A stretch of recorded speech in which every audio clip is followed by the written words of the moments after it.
Okay, this was the dream. In the dream, I saw a coffin, right? I saw a coffin and I knew that someone was trying to put my spirit into this coffin, right? And it said on the coffin, it said Cristianos, right? It said Cristianos. By the way, my name is Christina, so I know whoever is doing this is watching my YouTube channel. But it said Cristianos on the coffin. The way it said Cristianos was like in the Friends logo, if that makes sense. You know how Friends has that that font? The actual TV show Friends, right? You know, I'll be there for you. You know, that the guy who just died, Matthew Perry.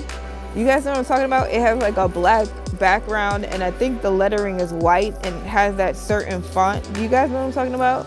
If you know what I'm talking about in the chat, just say yes, I know what you're talking about.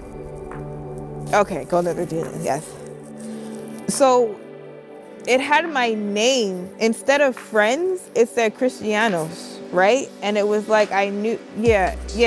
And it was like I knew that my spirit man, they were trying to put in that coffin to bury me, right? So I woke up, I was like, what in the world? So this is what that dream meant. That dream meant that there's witches out here trying to do graveyard ceremonies on me, right? They're trying to kill me. Satanic rituals, right? I understood that they're trying to kill me. They're trying to kill my spirit. They want my spirit man to die. They want me to fail. You know, that's why they were trying to put my spirit man in that coffin and bury me, because they're doing satanic rituals. But what I didn't understand was why in the world was Friends involved with it? Like, you know, that font Friends? And then I see what happened right now. Matthew Perry died mysteriously in his hot tub or something. Guys, do you see what time it is? Tomorrow is Halloween. That was a satanic ritual. They sacrificed him. And that is what the Lord was showing me weeks ago in my dream, which is what they're trying to do to me, is what they did to this guy. That's why the font was Friends, that Friends font. So we have predictive programming here, and the movie's called Leave the World Behind, with absolutely everything the Lord has told us what happened is happening in this movie. I want you guys to look and see. The first event that happens is the little girl, she's sitting in the car, and they show the checkerboard pattern of the Freemasons, and Friends is playing right next to the boy's shorts. And look at the day that the movie came out. It was October 25th, and after October 25th, 3 days later, Matthew Perry dies. Yeah, sorry boys, this ride's closing.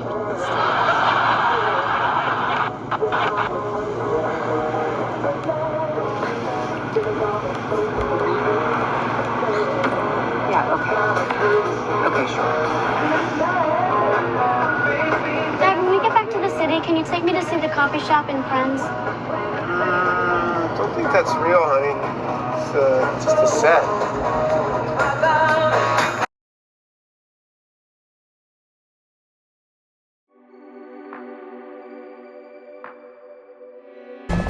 Seven months after Matthew's shocking death, Station 23, rescue 23, mess 9. found floating face down in the hot tub in his LA mansion. Respond to the drowning. New headlines about how he died, and a joint law enforcement investigation to find who supplied him with the fatal dose of the drug that killed him, ketamine.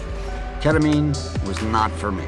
In his own words, Matthew Perry had been spooked after the use of the drug ketamine. Taking K is like being hit in the head with a giant happy shovel, but the hangover was rough and outweighed the shovel. Matthew's autopsy listed the cause of the death due mainly to acute effects of ketamine and ruled an accident with no foul play involved. but it did list a strange amount of ketamine in his bloodstream. It was similar to someone using anesthesia for surgery.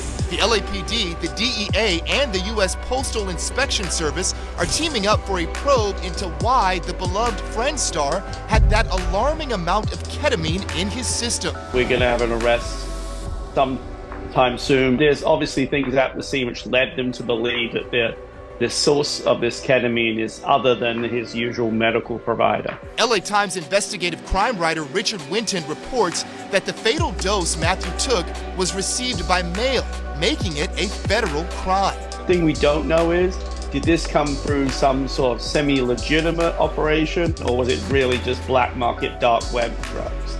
It is unclear if it was self-administered, but that is the assumption. You were on methadone, Xanax, full quart of vodka a day? 55 Vicodin a day. Matthew bravely exposed his 3-decade battle with addiction, talking to Diane Sawyer about his book, Friends, Lovers, and the Big Terrible Thing.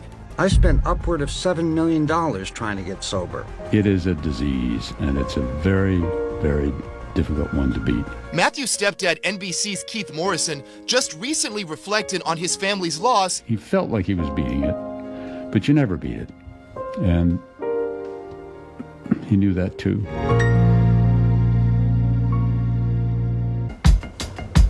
I went online this morning and I rented us a beautiful house out by the beach.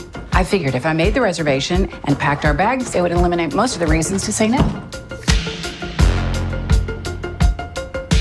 Oh, this is nice. Kids look so happy.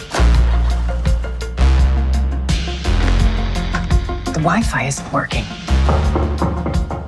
Get a pad.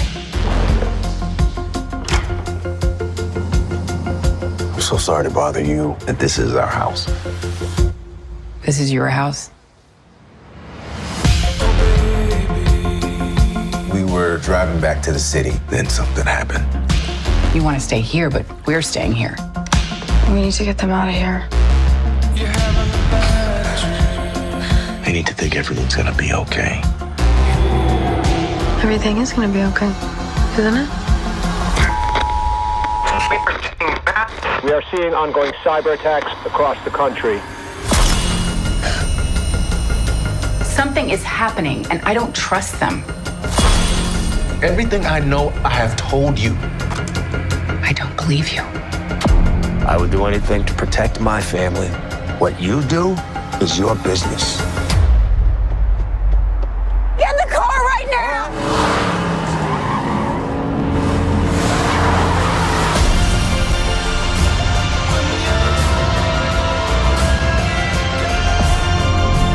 Haven't you been picking up on what's going on out there?